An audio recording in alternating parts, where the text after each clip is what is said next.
Very very welcome सभी student का। आज के इस लेक्चर में हम हमारे पार्टनरशिप एक्ट सीए फाउंडेशन का एक वेरी इंपॉर्टेंट पॉइंट देखने वाले हैं, settlement of partnership account.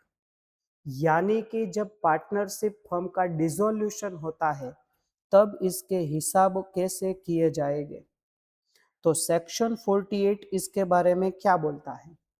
Settlement of accounts हो गए एज पर एग्रीमेंट, यानी कि अगर पार्टनर ने एग्रीमेंट में लिखा है कि डिसोल्यूशन के वक्त फर्म का सेटलमेंट ऑफ अकाउंट इस तरीके से होगा तो हम एग्रीमेंट को ही फॉलो करेंगे, सेक्शन 48 तक जाने की जरूरत ही नहीं है। लेकिन मान लीजिए कोई प्रोविजन नहीं है तो फिर हमें सेक्शन 48 के मुताबिक सेटलमेंट ऑफ अकाउंट करना पड़ेगा। क्या बोलता है, जब फर्म का डिसोल्यूशन हो जाए अकाउंट्स ऑफ द फर्म को सेटल किया जाएगा according to the provision of partnership agreement. लेकिन अगर स्पेसिफिक एग्रीमेंट नहीं हुआ है, किस बारे में, regarding settlement of accounts, then settlement of account होगा एज पर सेक्शन 48।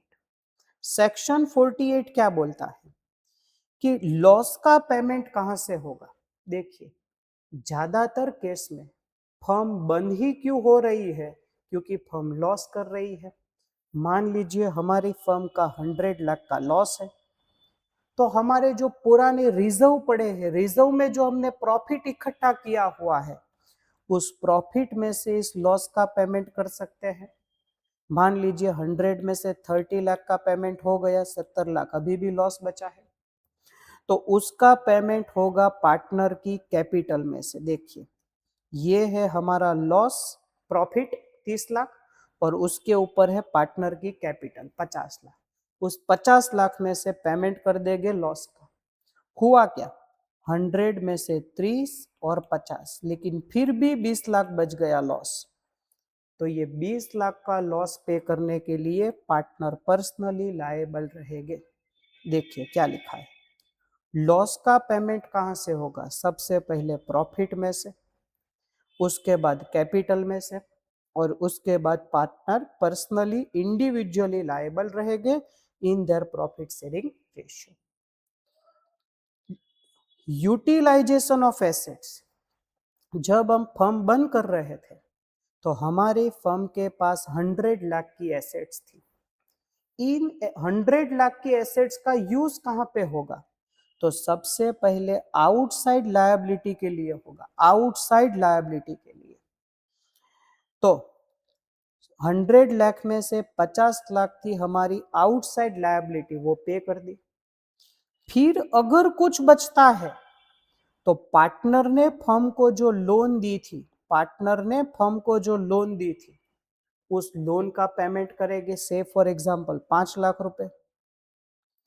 फिर अगर कुछ बचता है तो फिर पार्टनर की कैपिटल का पेमेंट करेंगे, मान लीजिए 15 लाख कैपिटल थी।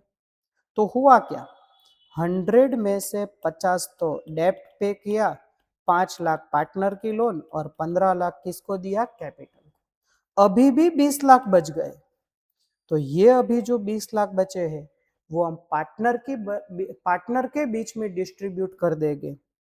तो यही यहाँ पे लिखा है, एसेट सबसे पहले डेप्ट के पेमेंट में जाएगी, फिर कुछ बचेगा तो पार्टनर की लोन के लिए पे करेंगे, फिर कुछ बचेगा तो कैपिटल जाएगा ईच पार्टनर को, और फिर भी कुछ बच गया तो ऑल पार्टनर को डिस्ट्रीब्यूट कर देंगे among their profit sharing ratio. तो thank you very much student. अगले लेक्चर में ऐसे ही किसी इंपॉर्टेंट पॉइंट के साथ मिलेंगे।